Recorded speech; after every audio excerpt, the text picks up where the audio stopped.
Hola queridos amigos, bienvenidos a otro encuentro de Contracara, aquí por TLB1, toda la verdad primero.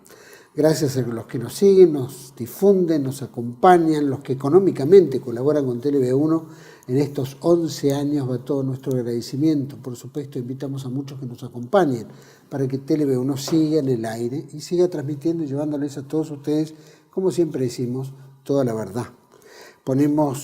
Sabemos que estamos transmitiendo a través de nuestra página web, que es www.canalteleb1.com, debajo de este programa en las redes sociales que nos mantenemos diariamente en contacto, y como siempre ponemos este programa bajo la protección y advocación de la Virgen de Guadalupe, Reina y Señora, Emperatriz de América, como siempre nos guíe, nos ilumine en este momento tan difícil para la Argentina, Hispanoamérica y el mundo. Así que nos ponemos bajo su manto de protección con la oración y con la acción. Como decían, con el mazo dando, y a Dios rezando y con el mazo dando. Tenemos que poner nuestro granito de arena. Tema de hoy, vamos a tocar un poquito, ¿no? Hemos visto en las últimas elecciones y cómo se va perfilando todo este tema electoral, de alguna manera, donde irrumpe dentro de este esquema, que ya se venía trabajando por diferentes sectores importantes que hacen a la vida liberal, llamémoslo, a este personaje, Javier Milei. Y entendemos que este personaje viene con unas características alocadas, disruptivas, en fin, trayendo propuestas muy puntuales, alocadas y muy difíciles para digerir en muchos sectores, llámese de la vieja política, la política actual o lo que puede venir en un futuro. Sin duda, hemos pasado diferentes etapas, la etapa del aborto, ¿no es cierto?, que fue rechazado durante el gobierno de Macri, más allá de que Macri trae el tema y se pone en la picota, esto tiene su resultado negativo en el 2018 y después entre bambalinas y media cuarentena, encierro y todo, el oficialismo del kirchnerismo lo pone de vuelta como ley, lo aprueba como ley. Ahora promete Milei plantear el tema a través de un plebiscito, en fin, qué artimañas busca como para poder él volver a poner el tema en discusión. También tenemos todos los planteos que hace el candidato Milei, de la misma manera del tema de la dolarización y tantos otros. Entendemos que todas las gobernaciones que hemos pasado en los últimos por lo menos varios años, 8, 10 años, 15 años, entre el kirchnerismo y lo que ha sido Juntos por el Cambio, hemos visto que han trabajado casi en tándem, era como bien se planteaba, dos caras de una misma moneda. Pero ahora la cosa se complica frente a estas disyuntivas. Tenemos políticas internacionales en las cuales nos hemos comprometido, tanto el ministro Massa, candidato del oficialismo ¿no es cierto?, en estas elecciones, donde es un hombre en el cual conocemos sus vueltitas, conocemos sus engaños, conocemos que ha variado y sus diferentes caras, nada lo podemos tomar en serio por parte de él, de la misma manera que Juntos por el Cambio a través de Patricia Bullrich. Estamos frente a una elección ahora en octubre cuyas alternativas son nefastas para la República, son nefastas para la patria. Lo entendemos como tal. Pero bueno, vamos a debatir un poquito este tema, por lo menos tocar estos temas, ver la opinión, especialmente de una persona a la cual nosotros le tenemos un gran respeto, magistrado sin duda, y para mí es un gusto compartir el programa con quien es juez federal del juzgado número 4 de Mar del Plata, graduado de abogado en la Universidad de Buenos Aires, funcionario judicial. Desde hace muchos años se desempeñó también en la provincia de Santa Cruz y otras ciudades del país. Para mí es un gusto compartir este programa con el juez Alfredo López. Gracias. No, gracias a vos, Juan Manuel, por tu invitación. No, por favor, para mí un placer. Sabemos que hay muchas cosas, has tenido roles múltiples en muchas circunstancias del país donde ha habido temas candentes, ¿no?, que se tuvieron que tocar.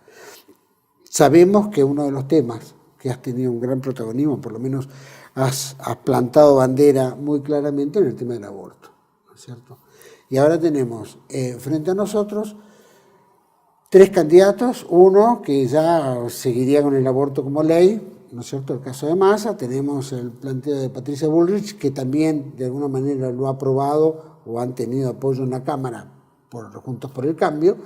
Sí, además ella misma se ha manifestado a favor del aborto. Como tal, y tenemos por el otro lado a Javier Milei, ahora que irrumpe en la arena política con una sorpresa muy grande porque ha dado un golpetazo en las PASO pasadas y que, bueno, plantea el mismo tema, seguramente con el apoyo de Victoria Villarruel, ¿no?, como su candidata a vicepresidenta, pero que también el tema lo trae no en las características que nos gustaría a nosotros, sino en características distintas, ¿no?, medio coqueteando con el sistema.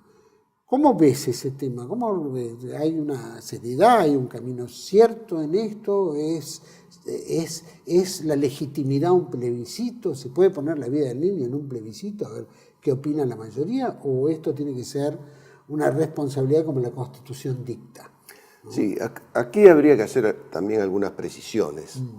Porque muchos candidatos de Milei se han manifestado sobre este tema que ya está y que no hay que hay que pasar página, como Diana Mondino, como Marra, etcétera. Lo de Milei respecto del plebiscito es una falsa solución, es una solución, entre comillas, diríamos en el barrio, para la gilada. ¿Y por qué lo digo así? Porque, en primer lugar, desde un punto de vista filosófico, sabemos que no se puede plebiscitar el derecho a la vida. Es como si mañana dijéramos, bueno, vamos a hacer un plebiscito para ver si practicamos la eutanasia a todos los mayores de 80 años porque causa un gran gasto al erario público. Claro. Desde el punto de vista moral es inaceptable plebiscitar la vida. Pero además de este punto de vista que es fundamental, hay otro punto de vista jurídico. Es decir, la Constitución es claramente provida. No vamos a repetir acá todos los argumentos porque yo ya lo he dicho en distintas oportunidades. ¿Cómo se llama? En 1994, ¿no?, que es donde se reafirma. Claro, expresamente es una Constitución provida, con lo cual si nosotros decimos que es inconstitucional, no podemos aceptar un plebiscito sobre algo que sostenemos que es inconstitucional. Sin duda. Por otro lado, está claro que ya ha habido experimentos de plebiscitos, por ejemplo en Irlanda, y se perdió el plebiscito a favor de la vida, de manera tal de que con toda la parafernalia de medios de comunicación, así como imaginamos que ocurriría, haciendo campaña a favor de la instauración del aborto como un derecho, por supuesto falso, no tiene ningún sentido proponer eso. Lo que habría que hacer seriamente es, si el presidente elegido solicita al procurador que la Corte Suprema se expida en una acción declarativa respecto de la inconstitucionalidad del aborto, por supuesto recusando a los jueces de la Corte que fallaron en el caso Fal a favor del aborto, con otros jueces que no hayan prejuzgado, ese es el camino adecuado y el final definitivo es la declaración de inconstitucionalidad de la infame ley de aborto y por lo tanto su posterior derogación. Estados Unidos derogó en algunos estados, o por lo menos la Corte Suprema de Estados Unidos es como que habilitó derogar la ley del aborto. Claro, ¿Cómo fue el proceso de ello? Y claro, si el nuestro puede ser parecido. No, es distinto el caso porque nosotros tenemos una constitución claramente provida. Estados Unidos no la tiene. Lo que ha ocurrido en Estados Unidos es que el caso Roe versus Wade, que fue armado, que fue un caso falso del año 73, a la fecha, o hasta el año pasado, regía para todos los estados. O sea, se podía sancionar el aborto como una norma federal que lo admitía. A partir de este caso, que se falló el año pasado en la Corte de Estados Unidos, se devolvió a los estados la facultad de prohibir el aborto o limitar el aborto. De manera tal que no es un caso análogo al nuestro, pero fue un fallo importante en el sentido de que se restringió la posibilidad de extender el aborto a todos los estados con carácter obligatorio de derecho, digamos. O sea, cada uno de los estados pudo tomar la determinación de derogarlo. Exactamente. Eso lo pueden hacer, más allá de que la Constitución dice lo que dice, que todas las constituciones provinciales dicen lo mismo. ¿Puede cada una de las provincias también tomarla independientemente si, supongamos, la Corte no lo aprueba y dice, no, está legitimada porque la ley se sancionó y entonces, más allá de contrariar la Constitución, esto puede seguir viaje, pero algunas de las provincias pueden tomar otra iniciativa? ¿Puede ser así? No, en el caso nuestro no, porque no es un sistema federal tan intenso como en el de Estados Unidos. De manera tal que las normas de fondo pertenecen al Estado federal. Es decir, por ejemplo, el Código Penal, el Código Civil es común en todas las provincias. Las provincias, en nuestro caso, se reservan la facultad de regular las normas procesales. En cambio, en Estados Unidos sí existe la posibilidad de dictar normas de fondo cada estado.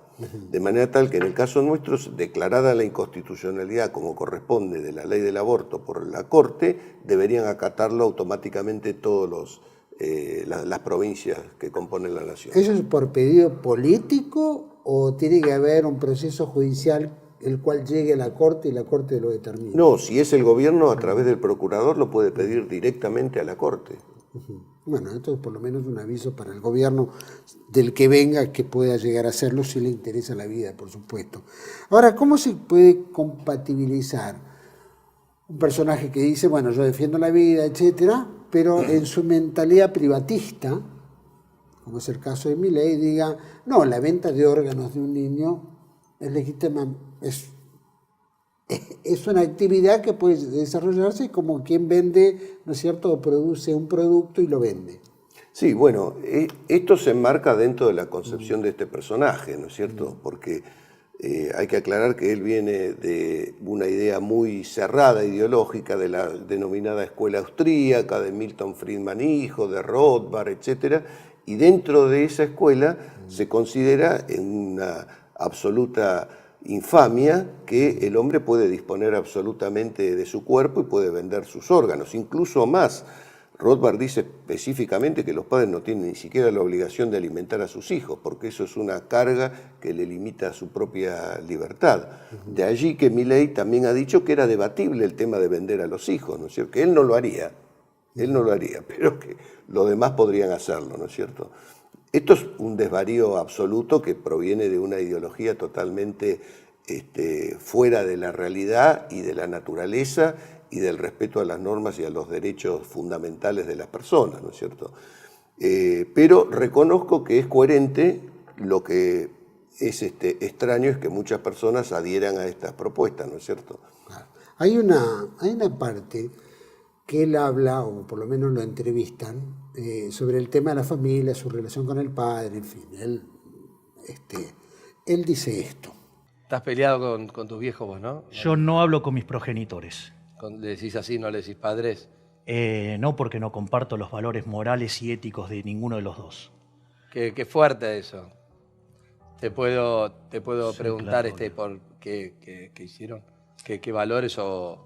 Mirá, digamos, durante todo mi proceso universitario, digamos, mi padre me hizo las mil y una, digamos, o sea, por ejemplo, llegaba la época de los finales y me dejaba de hablar y me generaba un montón de situaciones de mucho estrés para que justamente para que me fuera mal. Qué maldad eso. No, es un tipo muy complicado.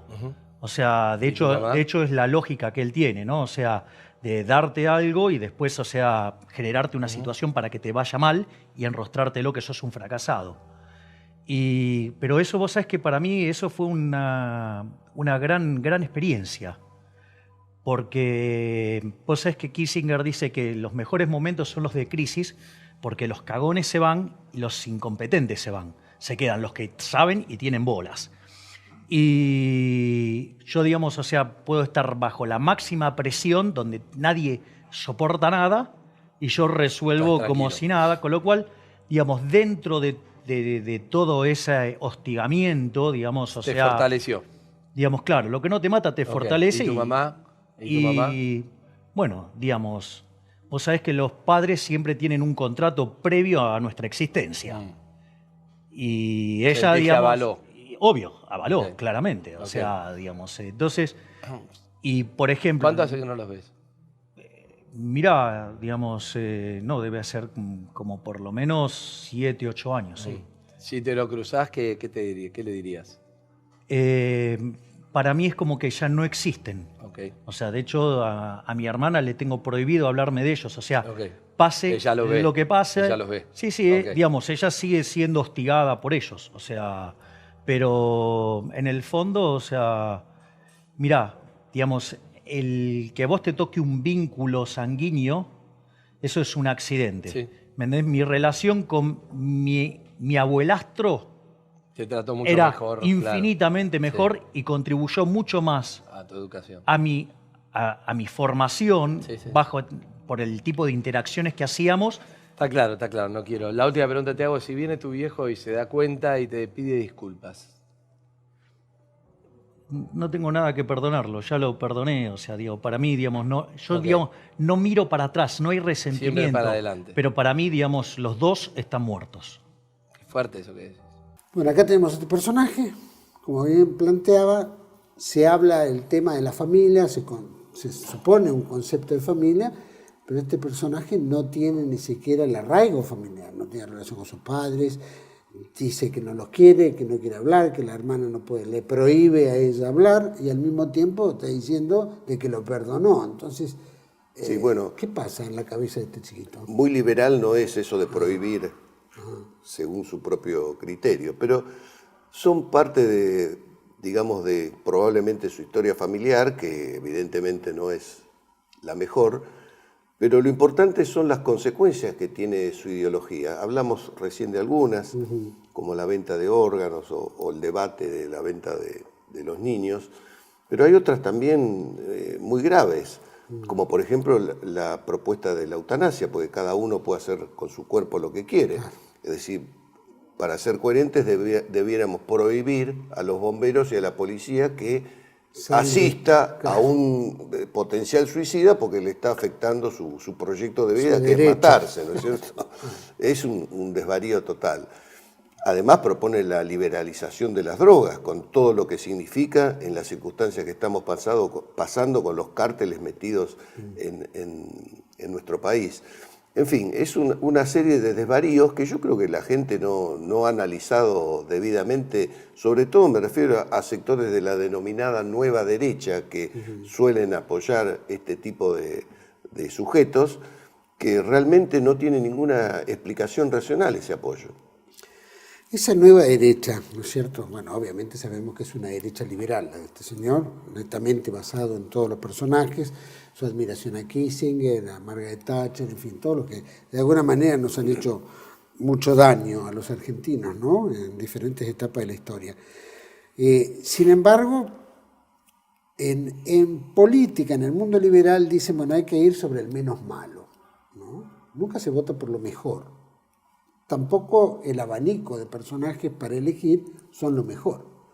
En este aspecto, ¿cómo podrías calificarlo? De esta etapa donde el menos malo y que en realidad esa nueva derecha que sigue siendo liberal, inclusive hasta por prelados, ¿no es cierto?, apoyan este liberalismo cuando la misma, ¿no es cierto?, fe católica niega el liberalismo, lo condena el liberalismo. Es decir, ¿dónde estamos parados en eso? Sí, evidentemente es así. El liberalismo está condenado por la Iglesia por circunstancias parecidas al comunismo. Es decir, es una pretensión ideológica de construir un paraíso en la tierra, unos con la libertad irrestricta, otros con la igualdad. Por supuesto que eso nunca se puede dar por la naturaleza humana, ni la libertad absoluta, ni la igualdad absoluta. Todos tenemos limitada nuestra libertad, basta salir con un auto y ver un semáforo que ya sabemos que tenemos limitada nuestra libertad, porque si no sería la ley de la selva, ¿no es cierto?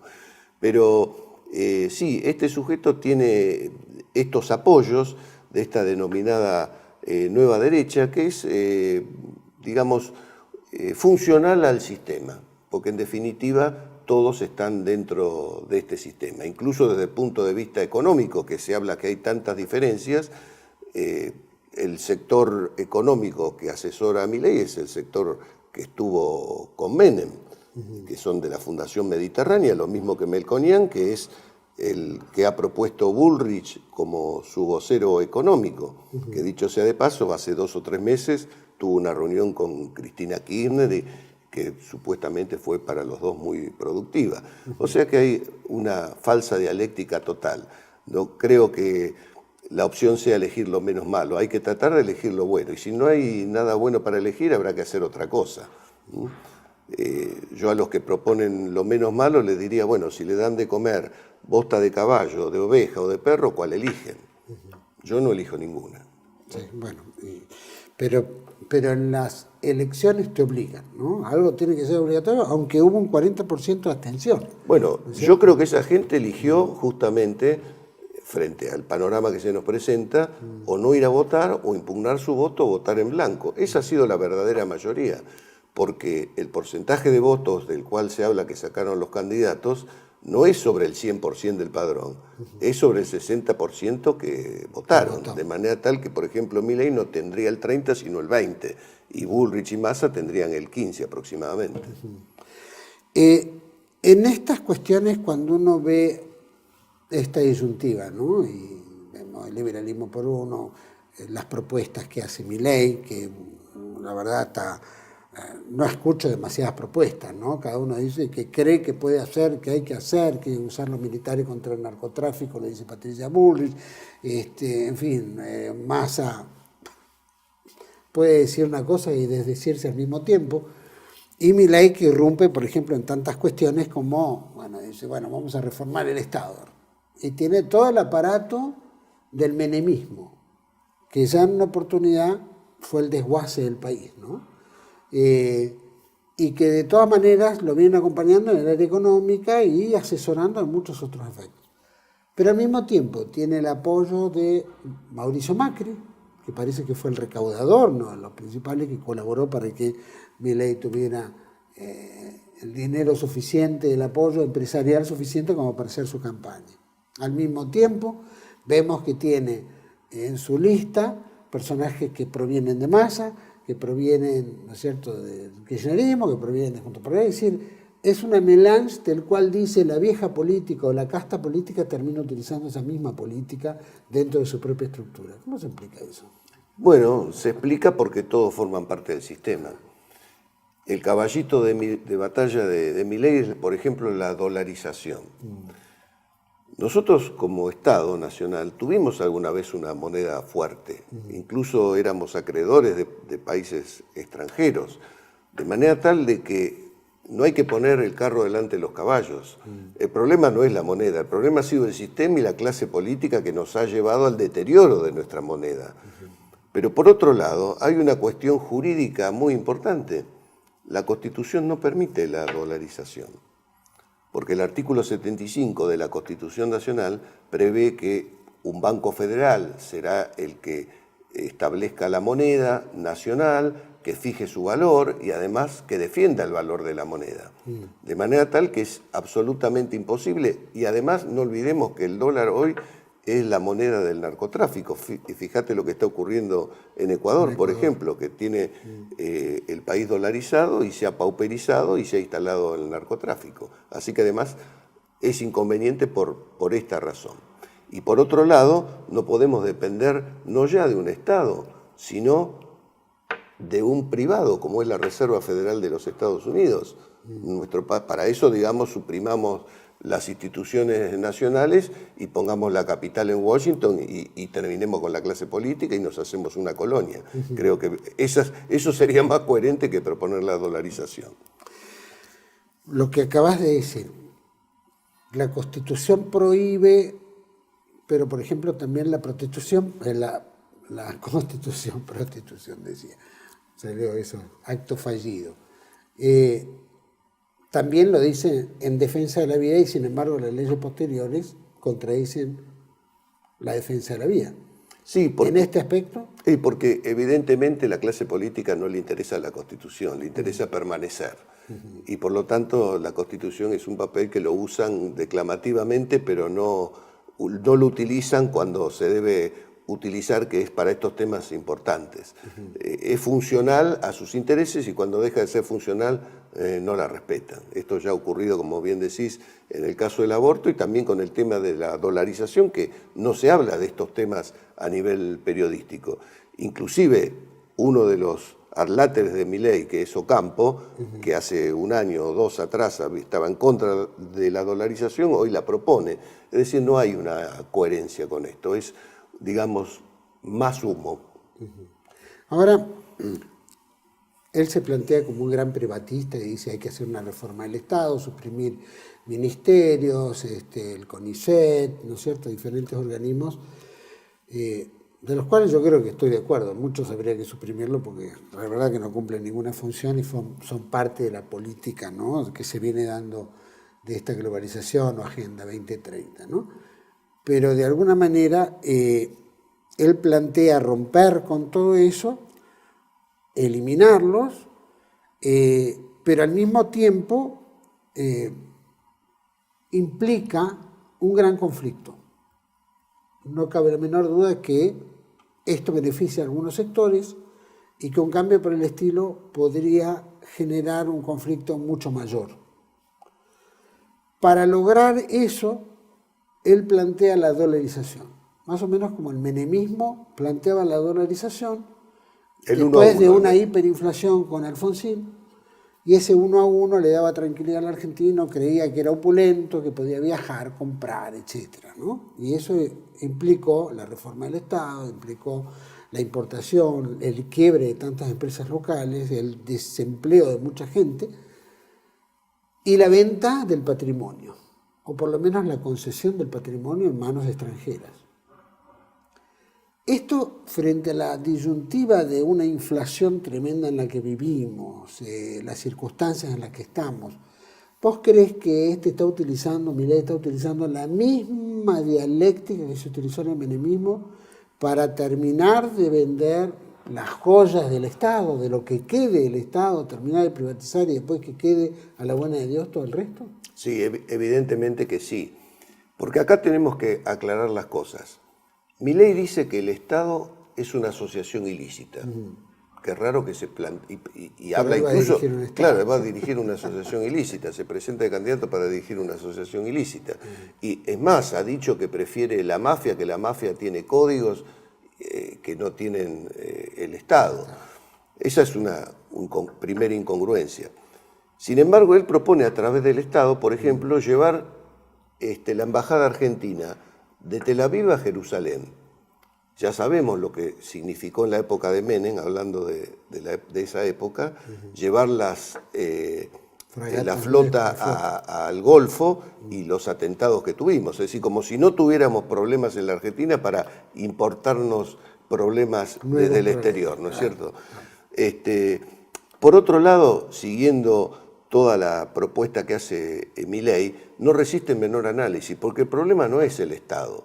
El Estado, digamos, se ha puesto al servicio de los políticos y de los partidos políticos. Lo que hay que hacer con el Estado es ponerlo al servicio de la nación y del bien común de la nación y sacar a todos estos parásitos políticos que han introducido dentro del Estado, pero no para destruir el Estado, sino para ponerlo al servicio de los intereses nacionales y no para proponer, como hace este sujeto, la liberación de las drogas o proponer la eutanasia como método, digamos, aceptable.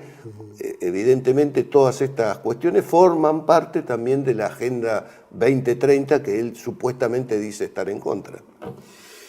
Vamos a ir un pequeño corte. Quiero que me expliques cómo puede ser un tipo que reniega la Agenda 2030, pero es el nene mimado de Karl Schwab en el Foro Económico Mundial y que coquetea con ese mundo liberal en el cual el individuo es libre, pero también un país acosado por el narcotráfico, que también acá lo tenemos todo, ¿no? ¿Cómo un individuo por el estilo puede renunciar a la Agenda 2030 cuando en realidad él es parte? Pero me lo contestás en cuanto volvemos de este pequeño corte, volvemos con el magistrado juez Alfredo López. Ya volvemos.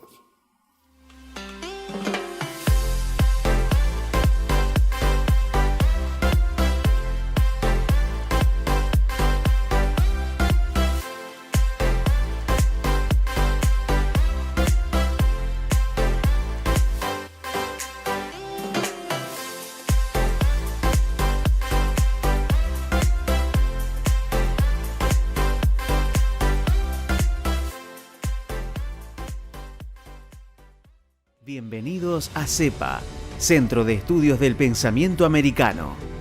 Nuevo sitio web de cursos de formación en política, filosofía, historia, literatura, geopolítica, religión, psicología y más. Cursos de formación que reflejan el verdadero pensamiento americano. Lo invitamos a elegir el curso de su agrado ingresando en www.cepa.la.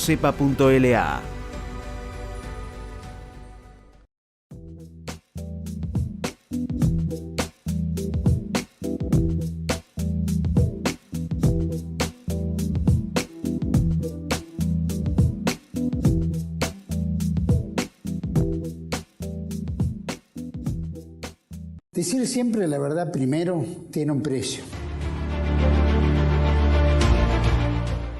Dependemos de tu ayuda. TLB1, toda la verdad primero.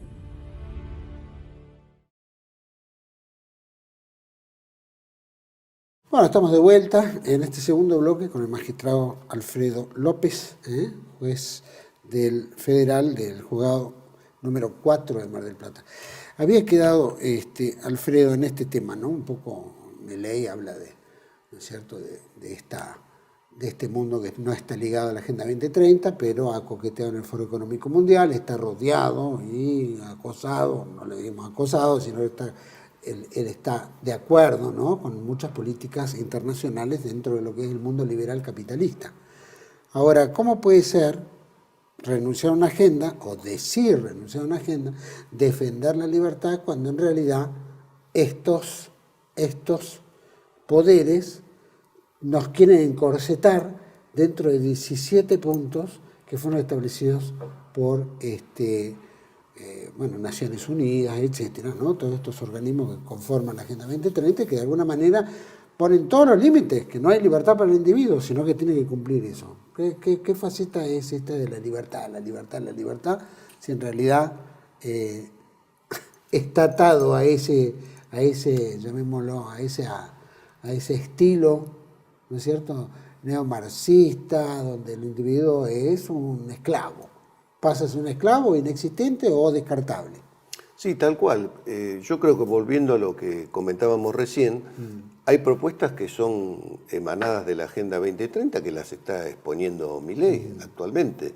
O sea, ahí hay otra incongruencia. Por ejemplo, la eutanasia es una de las propuestas de la Agenda 2030, que ya sabemos que en algunos países, como en Canadá, se ha aplicado por pobreza, en Holanda se ha aplicado a una adolescente, es decir, se empieza por una cuestión vinculada sentimental a las circunstancias límites, que ya el catolicismo lo ha dicho en innumerables oportunidades. Lo que se está en contra es del encarnizamiento terapéutico, es decir, de aplicar terapias excesivas que no corresponden, pero nunca causar la muerte, provocar la muerte de una persona, sino que nosotros, si defendemos la vida, como dice este personaje, se debe defender la vida desde la concepción hasta la muerte natural. Y esto no es respetado por la Agenda 2030, que propone la muerte anticipada. Por otro lado, la legalización de las drogas, la difusión de las drogas es parte de la libertad absoluta para drogarse. Y esto también es lo que está proponiendo Milei. Por lo tanto, es una falsa opción que se dice estar en contra de la Agenda 2030. Otra de las cosas es, si vamos en esta cuestión de la agenda, ¿no?, donde se brega por el dinero digital, entre ellos el dólar, ya se está planteando en Estados Unidos la digitalización del dólar, de la misma manera los europeos ya están hablando con el Banco Central de Moneda Digital, y muchos otros países que ya están entrando en esa. Es decir, si él pretende una dolarización, la dolarización tendría que ser también digital, ni siquiera sería con billete producido por la Reserva, sino que estaríamos subordinados a una base de datos que determinará la cantidad de monedas que se consumirán en diferentes partes del mundo. Con la disyuntiva de que el dólar está perdiendo su poder adquisitivo frente a otros frentes importantes, como el caso del BRIC, o la Unión Europea, o muchos otros que tratan de mantener su mera hegemonía, ¿no? ¿Cómo ves esto? Bueno, ¿Es una incongruencia? Por supuesto, pero fíjate, Juan Manuel, que ahí hay un detalle. Eso también lo propone Bullrich. Claro. Lo ha dicho en distintos videos, ¿no es cierto? Y yo creo que no hay conciencia todavía de lo que significa permitir el manejo de la moneda a quienes a su vez manejan todo el aparato digital, el sistema financiero, etcétera. Porque además ya tenemos una experiencia de lo que ha ocurrido en Canadá. No sé si te acordás, los camioneros que se oponían exactamente, que se levantaron y se oponían a las restricciones de Trudeau, que les embargaron las cuentas directamente. Con la moneda digital basta que el Estado enemigo, digamos, de la población califique a una persona como disidente o que es inadaptada al sistema para que le bloqueen las cuentas y le hagan la vida imposible. Esa sí es una efectiva pérdida de libertad. Lo veo en ese aspecto porque la agenda no habla solamente de esos 2 puntos, ¿no? O 3. Habla de la eliminación de la población, o decir, la reducción, la educación, la ideología de género. Es decir, muchos temas que son parte de ese mundo, que es parte de él. ¿Cómo es compatible la libertad en eso? No solo en esos 2 puntos, estamos hablando de los 17, los 15 puntos restantes, ¿no? Sí, yo te respondería con el Evangelio, ¿no? Solo la verdad os hará libre. Acá la verdad no importa, importa la libertad como un valor superior, pero sabemos que ese valor, si no está ligada a la verdad, no tiene ningún sentido. Uno no es libre porque se drogue, sino es esclavo de ese vicio, ¿no es cierto? Y así podríamos dar miles de ejemplos. Y sabemos, como algún autor francés explicaba, que la limitación a la libertad es propia del Estado donde uno vive, porque permite la convivencia social. Este autor francés decía, si uno va en la ruta con un auto, si no hay ninguna señal, tiene libertad absoluta para destruirse, para chocar y para matarse. En cambio, si en esa ruta hay limitaciones racionales, por supuesto, a la libertad, donde se dice peligro porque hay una curva, a tanta velocidad se puede ir, etcétera, etcétera, permiten a la persona llegar a su destino final. Entonces hay una gran mentira, como tiene el comunismo con el tema de la igualdad, lo tiene el liberalismo con el tema de la libertad como un bien absoluto que es imposible de llevar a la práctica sin perjudicar a las personas y a las naciones. Y acá nosotros estamos llegando con todo este panorama que estamos planteando de la situación que tenemos, que ya en nuestro país, que se ha llegado a una degradación tal en todos los niveles, en seguridad, en educación, bueno, ni que hablar en materia moral, etcétera, que ya ni siquiera podemos decir que está en riesgo ni la Constitución ni la República. Lo que está en riesgo es la existencia misma de la nación argentina. Hoy eso es lo que está en riesgo. Cualquiera diría que somos un Estado fallido. Seguramente, yo creo que ya lo somos. Los saqueos de los últimos días lo están demostrando y creo que es el comienzo. Cuando vemos los otros candidatos, Massa y Patricia Bullrich, ¿no?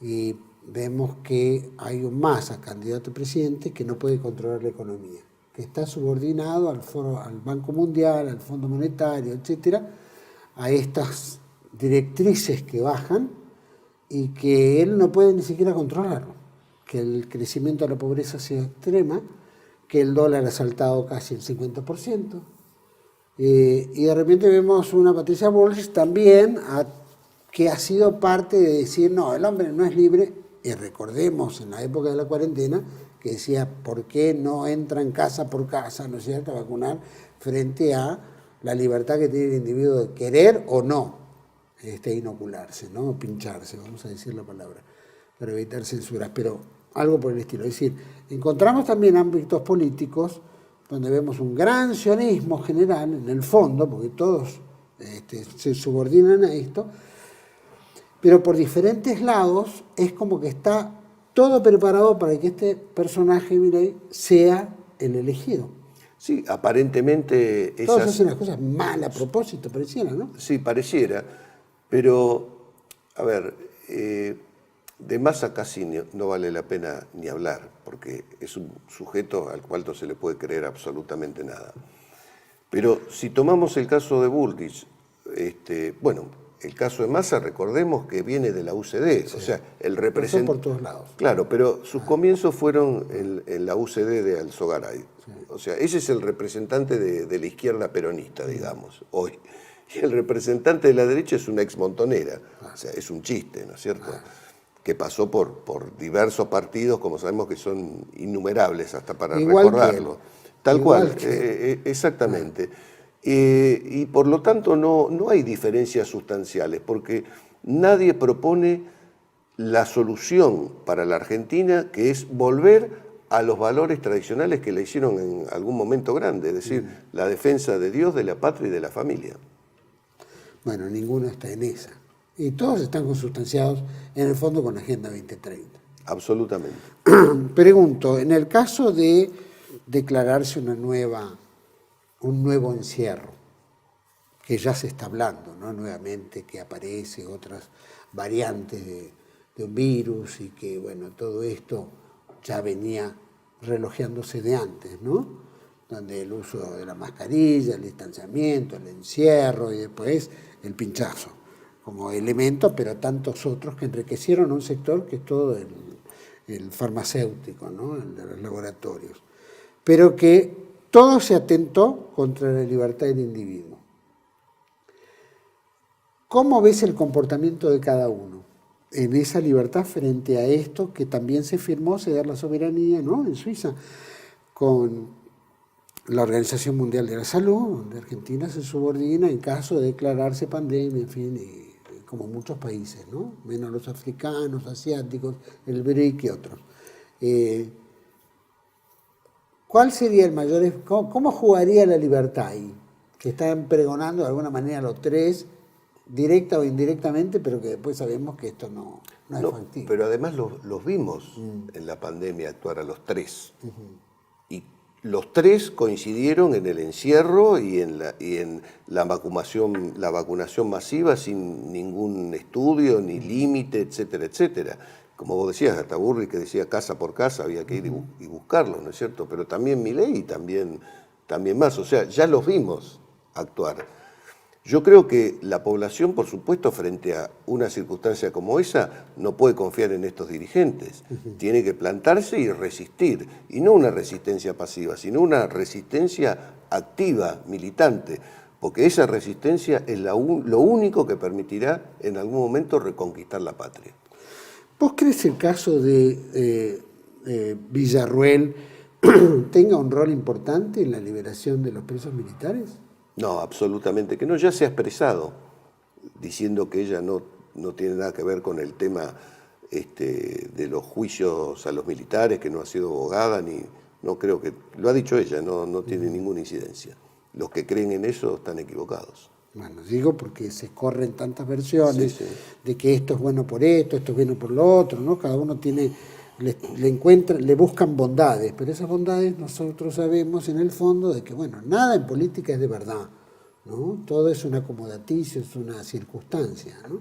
Pero esa circunstancia, la gente cree, bueno, esto, como decía Cristina, ¿no? En el relato, ¿no? Hay pescado para todos, coman pescado, salía la gente a comprar pescado, no había pescado. No es que se lo habían comprado todos, sino que no existía, eso era. Pero no importa, ya la semana siguiente ya decía el chancho, ¿no? El cerdo o el puerco, barato, entonces la gente ya no hablaba más del pescado, hablaba y medio como que nos tienen en una sociedad así, ambivalente, ¿no? Con relatos circunstanciales que se renueva con el nuevo relato. ¿Es la política futura esta? ¿Se va a acrecentar ese relato, digamos, de cada uno de los personajes que nos vengan a vender alguna historia? Sí, lo están haciendo. Lo están haciendo. Pero incluyendo a Milei. Por supuesto. Lo que pasa es que yo creo que la realidad es tosuda y se les puede ir de las manos, como me parece que está ocurriendo. Y frente a esa circunstancia, los patriotas debemos estar preparados para asumir la responsabilidad que corresponda frente, por supuesto que espero que no, pero como van las cosas, pareciera que lo que nos espera es una situación de debacle total del Estado y de la sociedad. Cuando hablamos patriota, ¿cómo podemos definir? Porque ahora los libertarios también utilizan la palabra patriota. El kirchnerismo sacó su nuevo partido Unidos por la Patria, ¿no es cierto? Después tenías Gorriarán Merno, ¿no? Todos por la patria. Es decir, ¿dónde está esa patria? ¿Qué patria es que tiene tan fluidas sentidos? Depende de quién lo utilice y cómo. La patria es lo que es. La nación argentina se fundó por España. España nos viene de la cultura griega, de la cultura romana. Eso es lo que somos. Nosotros somos herederos de esa cultura y así fuimos fundados, y todo lo que nos ha pasado es por traicionar esa fundación. Nosotros debemos refundar la patria con esos valores y con la energía necesaria para restaurarlos y volver a la verdadera patria católica argentina dentro de un concepto no, digamos, clerical, porque sabemos que el clericalismo hoy en día, y con Bergoglio a la cabeza, no es lo que debe ser la cristiandad, sino volver a los valores verdaderos cristianos que fundaron la nación, como dije antes, Dios, patria y familia. Sin duda, uno de los que ha defendido la libertad ha sido vos, desde el punto de vista de la libertad en defensa del individuo, del niño por nacer, frente a los pinchazos, ¿no es cierto?, en circunstancias que querían pinchar a los niños, digo, para cambiar la palabra y no nos censure esta plataforma, ¿no? Pero en diferentes circunstancias vas a tener un rol importante. Algunos no estuvieron de acuerdo, dicen que nunca fuiste más allá de lo que tenías que haber ido, que no lograste o no tuviste, ¿no es cierto? Digo en forma, porque este tema vuelve ahora, ¿no? Sí, sí. Y creo que el Ministerio de Salud ya está empezando de vuelta, donde todo el mundo tiene que empezar a usar mascarillas. De hecho, ya se ve gente en la calle utilizándola. Y, por supuesto, esto va a traer cola, ¿no? Acaban de hacerle un hisopado al gobernador de Córdoba y da positivo, supuestamente. Entonces, bueno, ya empiezan a armar. En Europa empiezan todos los gritos de batalla frente a esta nueva cepa, que se empieza supuestamente a esparcir, y volvemos de vuelta con la misma sanata. Primero, ¿qué puedes hacer frente a esto que se vuelva a dar? Y si vos ves alguna diferencia de lo que ya pasó, que hayas aprendido, a lo que pueda venir en un futuro que vaya a cambiar.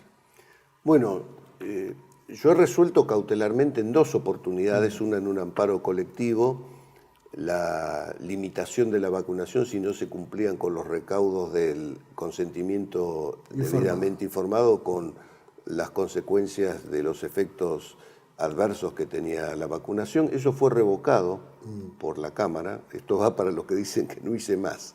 Fue revocado por la Cámara.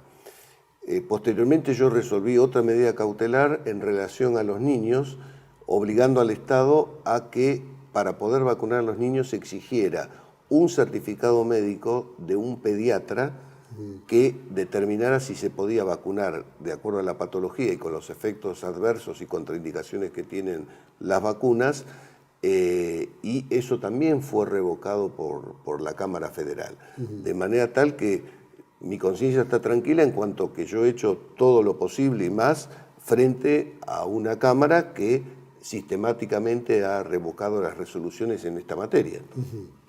Se diera de vuelta, ¿qué tiene que ver? También volver a presentarse como cautelares. Por supuesto, por supuesto. Dicho sea de paso, está en la Corte mi decisión de declarar la inconstitucionalidad del pase sanitario, que también fue revocado por la Cámara y en estos momentos está para que se expida la Corte Suprema.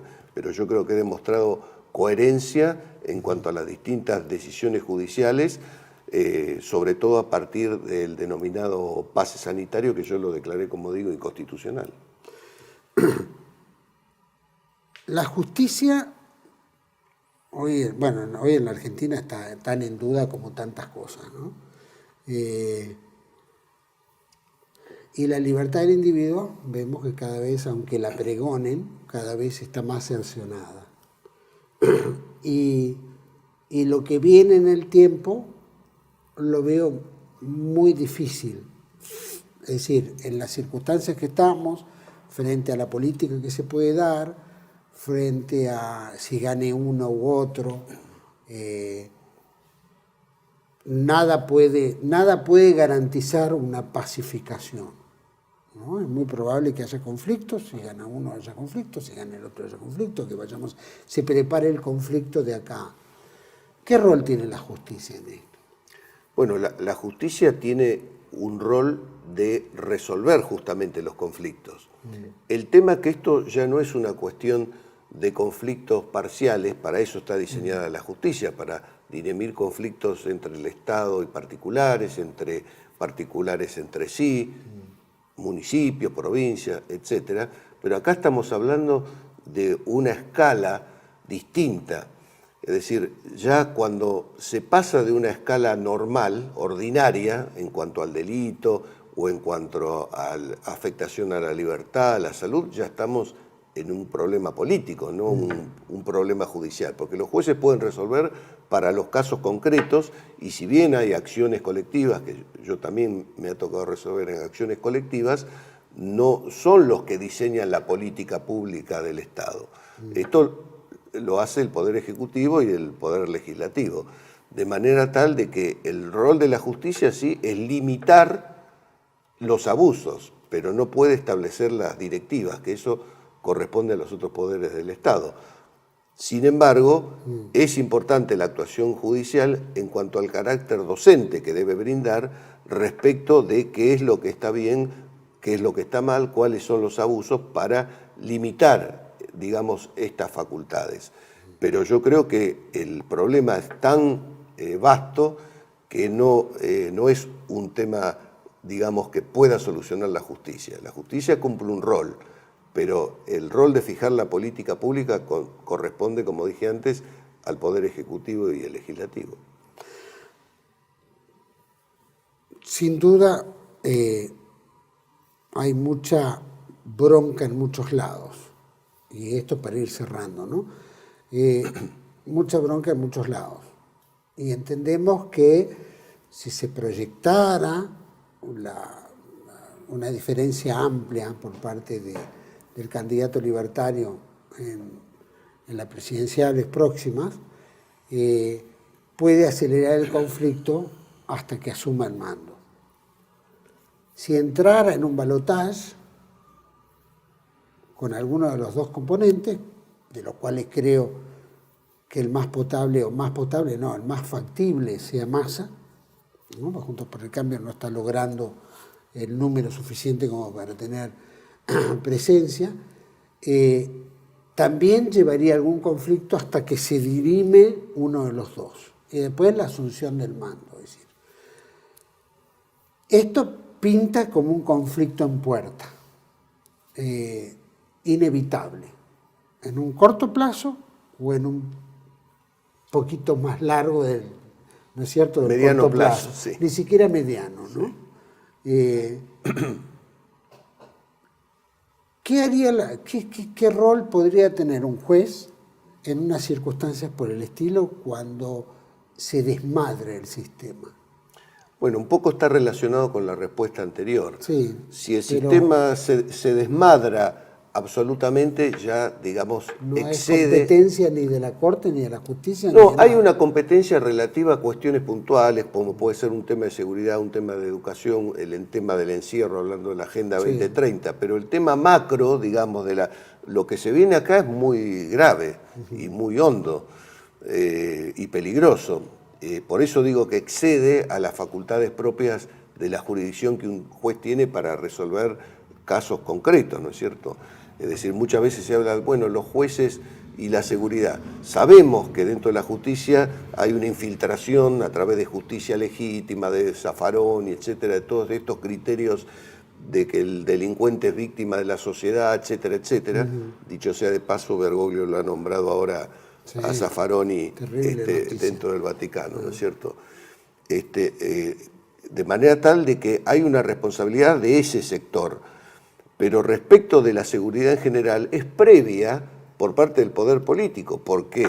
Porque la seguridad es una cuestión que debe prevenirse, es decir, nadie quiere y pedir justicia porque le mataron el hijo, quiere que no le maten el hijo. Es decir, la justicia actúa después que se produjo el hecho, no antes. La responsabilidad de los ministros competentes en las áreas que correspondan son del poder político. Pero yo creo que también, hablamos antes de Estado fallido, lo que se está observando es que están hasta sobrepasadas las autoridades competentes en materia política, ¿no? O sobrepasadas, o cómplices, o inoperantes. O sea, no se podría... ¿Vos lo ves más o menos parecido a un 2001? Peor. Peor porque en el 2001 fue una crisis de carácter financiero, más que nada, por supuesto. Pero ahora yo lo veo como una crisis social. Una crisis social que estos desbordes que han ocurrido recientemente demuestran que nadie tiene el control de lo que está pasando. ¿Ves alguna cabeza que pueda decir, bueno, que se intervenga el gobierno, el Poder Ejecutivo, para traer cierta pacificación hasta tanto se determine otra medida, digamos, para contener y que no se desmadre esto de tal manera que pueda llegar hasta tener intervención extranjera en la Argentina? Es que yo no veo dentro del sistema la solución, veo dentro del sistema más el problema, porque los que generaron esta situación no la van a solucionar. Alfredo, muchísimas gracias por esta entrevista. No, por favor. Un poquito larga, pero valió la pena por toda la variante de temas. Muchísimas gracias. Gracias a vos, Juan Manuel.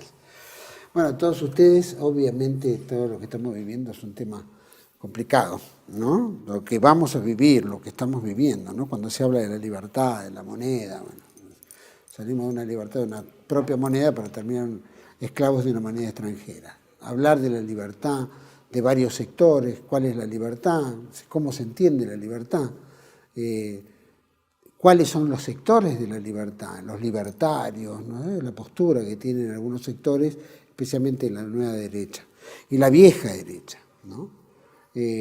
También las posturas que son seductoras frente a hoy una juventud, una sociedad en la cual está asqueada de ambos partidos que han traído a la Argentina a la debacle que estamos viviendo hoy, con un 40 y tantos, casi 50% de pobreza, con una inflación galopante, con un, ¿no es cierto? Nosotros que tenemos el dólar en la cabeza, el argentino tiene el dólar en la cabeza, que va trepando, que puede llegar a cualquier valor, ¿no es cierto?, donde no hay políticas que marquen un camino, pero tenemos un personaje que entra y dice, no, hay que patear la puerta, romper todo y, ¿viste?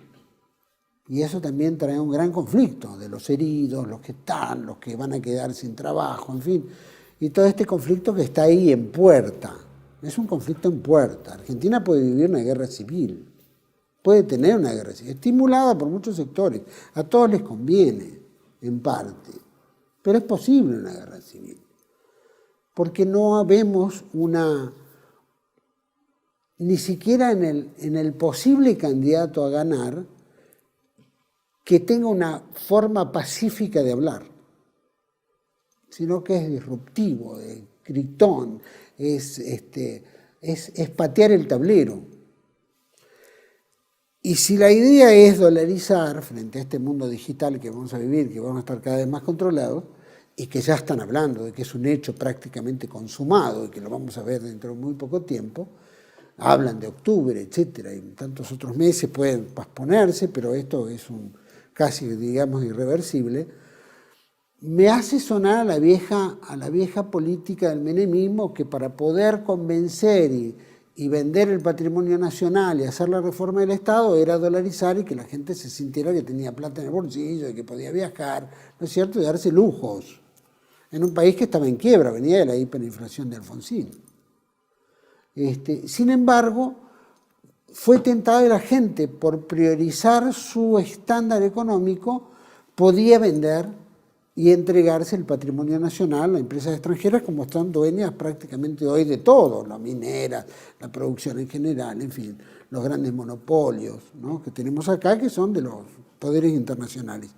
Y eso inevitablemente es el discurso que convenció al gobierno de Menem de tener al pueblo cómplice para que esa medida fuera posible. Y me huele a lo mismo, me suena a lo mismo que hable Milei de la dolarización, porque la gente va a ignorar en un país con una gran inflación, como la vivieron en aquella época, donde se quedaron con los ahorros, los plazos fijos, etcétera, que hoy tomen medidas similares y digan, bueno, ahora queda por rematar lo que queda. Entonces Argentina ya tendrá, dejará de ser Argentina, pasaremos a hacer cualquier otra cosa. Si también en su cabeza es dividir el país para que estén todos los que piensan liberalmente en uno y todos los que están del otro lado en otro, puede implicar también una disolución, una balcanización de la Argentina. Más tenemos los mapuches, los narcos. Realmente estamos en un país que está en una crisis tremenda. Pero los políticos hoy en día no ven hipótesis de conflicto. No hay conflicto. Estamos en una nube de pedo. Pero no hay una realidad en esto. Entonces, todas las disyuntivas que nosotros vamos a ver en breve no son disyuntivas en las cuales uno puede decir, puedo proyectarme. Vivimos una incertidumbre donde no sabemos ni para dónde vamos, ni qué va a salir de todo esto. Lo que sí es, nada bueno se augura, más allá de que nos quieran vender espejitos de colores. Va a ser un momento muy difícil. Estamos en puerta. Cualquier resolución que sea es en el corto o mediano plazo un conflicto. Y el conflicto va a ser porque llegamos a un punto donde ya no se aguanta más, ni el relato de un lado, ni las promesas del otro. Estamos en una época muy difícil. Creo que Santiago Roque Alonso en el programa La Otra Campana decía, la solución no está en este plano, ¿no? La solución argentina no es humana. Quiere decir que tiene que haber algo, ¿no es cierto?, espiritual que nos haga cambiar y nos haga poner en un camino en el cual tomemos una decisión en qué patria queremos, si queremos la patria que hablaba López en tradición, en esa cultura grecorromana, cristiana, etcétera, que nos ha dado, ¿no es cierto?, nuestra España, ¿no? Habría que ver cómo nos vamos a ir proyectando en esta nueva etapa de este mundo tan conflictivo, el mundo conflictivo, y nosotros, ¿para qué decir si habrá conflicto acá? Hay que estar atentos. Vienen momentos difíciles y tenemos que estar preparados. Cada uno tendrá la responsabilidad de qué tiene que hacer. Los espero en otra entrega de Contracara, aquí por Tele 1. Toda la verdad primero. Gracias.